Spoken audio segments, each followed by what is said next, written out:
Salut, c'est Vince, j'espère que tu vas bien. Alors moi je suis encore un peu malade, c'est un peu relou, mais ça va pas nous empêcher de voir aujourd'hui une vidéo importante. On va voir des raccourcis pour améliorer ton workflow dans Logic Pro. La musicien.fr, oulala, c'est sexy. Alors c'est pas une légende, hein, les raccourcis dans tout logiciel, on va dire, à usage professionnel ou sinon intensif, c'est une des bases, sinon la base, pour aller plus vite, pour être plus productif et avoir un meilleur workflow. Du coup, c'est difficile de te donner des raccourcis universels qui vont forcément marcher à 100%, 110% pour toi. Je vais te donner, moi, ceux que j'utilise, ceux qui me paraissent le plus important, voilà, ce qui me semble le plus utile, on va dire, pour aller vite. Alors évidemment, tu connais, hein, utiliser la barre d'espace pour lancer la lecture, C pour activer ou non le cycle, et R pour lancer l'enregistrement. Ok, jusque-là, tout va bien. Est-ce que tu connais le point-virgule et les deux points qui te permettent d'avancer dans le morceau, de balader en fait le curseur, la tête de lecture, comme on dit. Et si tu maintiens Shift, tu peux aller de 8 mesures en 8 mesures, donc c'est très facile pour aller vraiment à un endroit précisément. Donc ça, c'est vraiment un truc que moi, personnellement, j'utilise toujours. Ensuite, tu sais, le cycle qu'on lance avec C, un raccourci qui est très très bien aussi, c'est en fait de faire commande U après une sélection. Ce qui va en fait mettre le cycle exactement là où tu as sélectionné des clips audio ou MIDI. Donc si par exemple je sélectionne ce clip, commande U, et voilà, et le cycle est tout de suite activé à cet endroit-là. C'est très pratique. Si tu utilises comme moi énormément l'outil sélecteur, tu fais une sélection n'importe où, de n'importe quelle manière, et en fait tu fais commande U et il va te mettre la sélection, voilà, le cycle est là où tu l'as fait. C'est vraiment hyper pratique, voilà, de coupler ces deux outils-là. Ça te permet de tout de suite être un peu plus précis. Alors justement, pour quelques outils MIDI, alors un des outils de base du MIDI, voilà, donc j'ai légèrement décalé. Alors un des trucs vraiment essentiels dans le MIDI, c'est Q. Le Q, c'est essentiel, j'étais obligé de faire cette blague. La touche Q te permet en fait de quantifier, d'appeler tout de suite la quantification. Suivant les réglages que tu auras assignés ici avant, de base je crois qu'il est sur 1/16 de note.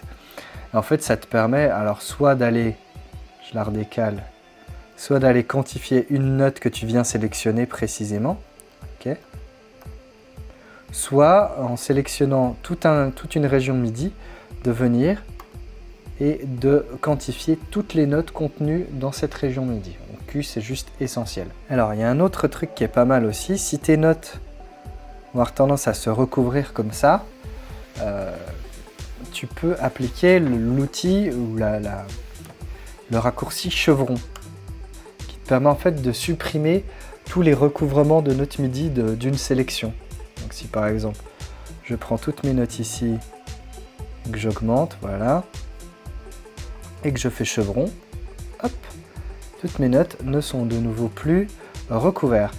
Voilà, et toujours de la même manière, en faisant ma sélection de notes, je peux faire Shift et chevron, tu sais, inférieur là, et du coup il vient forcer en fait le legato des notes pour que chaque note s'enchaîne bien avec la note suivante. Ça peut être pratique, notamment peut-être pour des cordes ou des synthés voilà, qui n'ont pas forcément de résonance. Voilà, ça c'est un raccourci aussi très utile pour le MIDI. Bien sûr, tu as aussi l'option commande J pour joindre deux régions MIDI ou bien pour joindre deux régions audio. Mais dans ce cas-là, il va recréer une nouvelle région. Il revient, c'est comme s'il faisait une espèce de bounce en place. Ce qui me permet justement de passer au bounce en place puisque tu ne peux pas joindre du MIDI avec de l'audio, hein, c'est pas possible. Par contre, tu peux faire un bounce en place de plusieurs choses. Alors, le bounce en place, ça te permet de rendre en fait une piste ou plutôt une région audio ou MIDI sous une nouvelle région audio. Donc tu l'appelles avec CTRL B. Tu as tout un tas de petites options ici. Ils ne sont pas hyper importantes. La seule importante, c'est de vérifier ici que tu inclus les résonances ou non, que tu inclus l'automation ou non. Moi, j'évite de normaliser. Après, c'est chacun son truc. Tu peux ignorer ou non les modules d'effets. En gros, ça va ignorer tous les effets que tu as mis en insert. Et tu fais OK. Et viens ensuite rendre, voilà, ton clip ta région avec toutes les options, tous les effets d'insert, toutes les automations, ou pas, suivant tes réglages, et te les rend dans une nouvelle région audio. C'est super pratique pour gagner en ressources CPU, pour arrêter des idées rapidement, pour par exemple créer des petits samples et puis en rester là et éviter d'avoir une piste MIDI qui ne nous sert plus à rien, avec plein d'effets dessus et qui prend de la place en CPU. Donc voilà. Et tu peux bien sûr faire aussi, hop,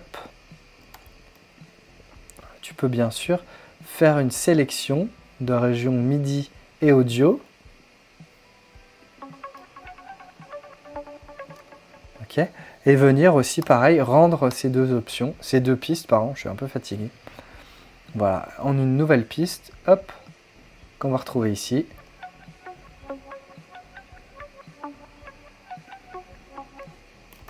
Voilà, donc ça c'est très pratique hein, vraiment pour gagner un petit peu en ressources CPU et puis pour arrêter les idées. Toujours dans les options de MIDI, tu as les notes que tu peux déplacer avec la commande Option et flèche vers le haut ou vers le bas. Et tu peux évidemment les déplacer aussi d'une mesure à une autre avec les flèches de gauche à droite. Et en maintenant la touche Shift avec Option, tu vas la déplacer d'une octave. Voilà. Et si tu maintiens Shift Option avec la flèche de droite, ça en fait augmente la taille de ta note MIDI. Voilà, donc ça c'est un truc qui est plus ou moins bien. Et tu vois que là j'ai fait Shift chevron pour récupérer le legato, récupérer les notes qui se juxtaposent.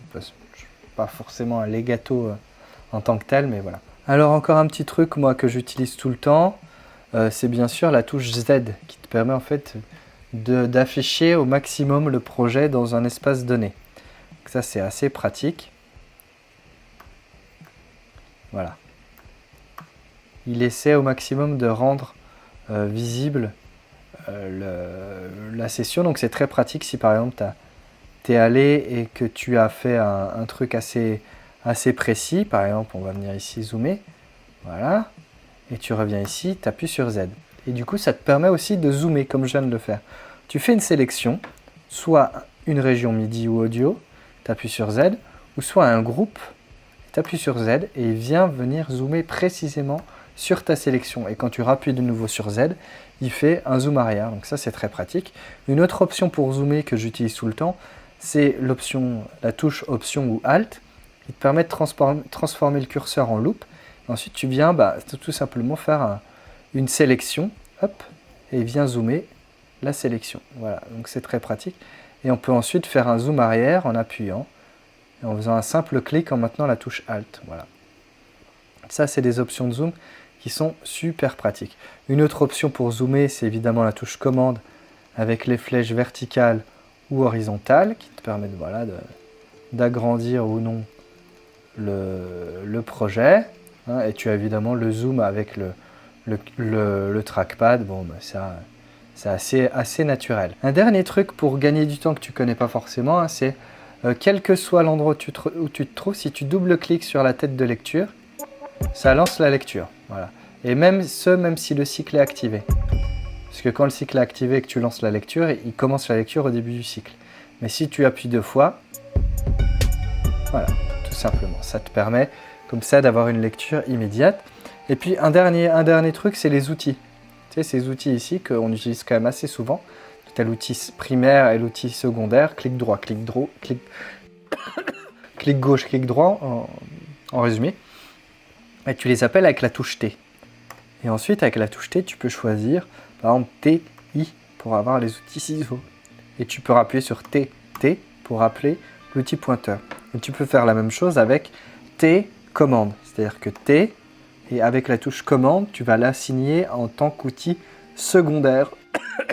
Donc l'outil que tu appelleras ensuite avec ton curseur, en maintenant la touche commande. Donc par exemple, si je veux, je sais pas, l'outil de fondu, voilà, maintenant, ici, c'est mon outil de fondu. Et du coup, si je zoome, alors j'ai pas vraiment beaucoup de régions audio là, voilà, là-dessus. Si je maintiens la touche commande maintenant, j'ai l'option de zoom n'importe où. Voilà. De zoom, de fondu, pardon. Je perds mes mots en ce moment, c'est un peu compliqué. Donc voilà, et ensuite bah, tu reviens avec tes T ou tes commandes T. Voilà. Donc ça, c'est vraiment mes raccourcis à moi pour gagner du temps. Ces raccourcis-là, je les ai rajoutés dans le pense-bête Logic Pro que tu peux télécharger gratuitement dans la description de cette vidéo.